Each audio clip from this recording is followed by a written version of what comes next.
നിർബന്ധമായും കൊടുക്കണമെന്ന് നമ്മളന്ന് തീരുമാനിച്ചിരുന്നു. പക്ഷെ ആരും ഇതുവരെ കൊടുത്തു കണ്ടില്ല. ഏതാനും ചെറിയ കുറച്ച് ആളുകൾ മാത്രമേ ഇത് കൊടുക്കണോ. നാം ഓരോരുത്തരും ഭാവിയിൽ ഒരാൾക്കും പ്രവചിക്കാൻ പറ്റാത്ത നിലയിൽ ഏറ്റവും പ്രശ്നങ്ങൾ കടന്നു പോകുന്ന ഒരവസ്ഥയിലാണ് നമ്മളെല്ലാവരും.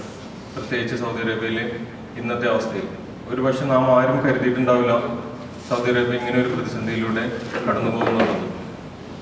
പല ഗൾഫ് രാജ്യങ്ങളും പ്രത്യേകിച്ച് GCCയിലെ ഇന്നത്തെ സാമ്പത്തിക പ്രശ്നങ്ങളും അതുകൂടാതെ ഉണ്ടായ അസ്ഥിരതകളും എല്ലാം നമ്മുടെ എല്ലാം ജീവിതത്തെ സാരമായി ബാധിച്ചിട്ടുണ്ട്. അതിനൊരു ഉദാഹരണം ഞാൻ പറഞ്ഞു കഴിഞ്ഞാൽ ഒരു കണക്കാണ്.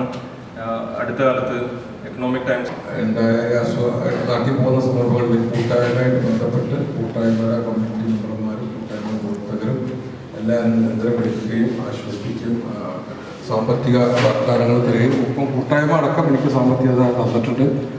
അത് തീർച്ചയായിട്ടും അത്തരം സന്ദർഭങ്ങളിൽ അവരുടെ പ്രാർത്ഥനയും അവരുടെ സഹകരണം എന്നെ സംബന്ധിച്ച് വളരെ മുതൽക്കൂട്ടായിട്ടുണ്ട്. അത് ഞാൻ പറയാതിരിക്കുന്നത് ശരിയല്ല.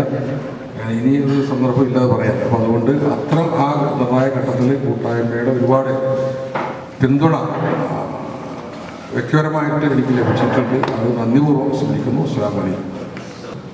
ഈ സംഘടനയെ കൂടുതൽ ശക്തിപ്പെടുത്തി മുന്നോട്ട് കൊണ്ടുപോകാൻ ശ്രമിക്കണം എന്ന് ഓർമ്മപ്പെടുത്തുകയും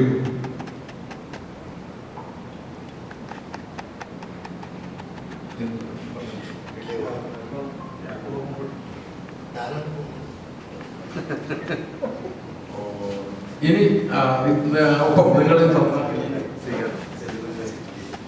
തന്ന ഈ യാത്രയോട് വളരെ നന്ദിയോടെ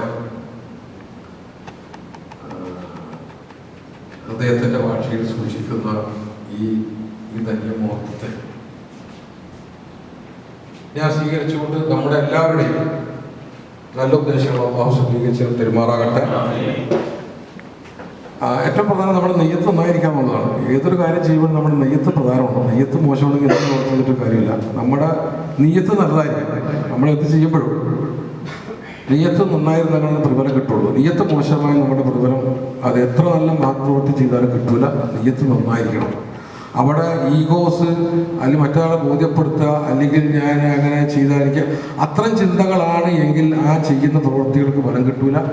തീർച്ചയായും റബ്ബിൻ്റെ ഭാഗത്തുള്ള ഒരു പ്രതിഫലം പ്രതീക്ഷിച്ച് മാത്രമേ നമ്മൾ പ്രവൃത്തി ചെയ്യാൻ പാടുള്ളൂ. എന്നാലും നമ്മൾ ഉദ്ദേശിച്ച പ്രതിഫലം കിട്ടുള്ളൂ. അതുകൊണ്ട് എല്ലാവർക്കും നിങ്ങൾ നിന്ന ഈ സ്നേഹോഷ്മളമായ ഈ ആദരത്തിനെ നന്ദി പ്രകാശിപ്പിച്ചുകൊണ്ട് ഞാൻ നിർത്തുന്നു. അസ്സലാമു അലൈക്കും. നിങ്ങളുടെ എല്ലാവരുടെ ദ്വാരയും എൻ്റെ കുടുംബത്തിൽ നിർത്തുന്നു. അസ്സലാമു അലൈക്കും വറഹ്മത്തുള്ളാഹി വബറകാതുഹു.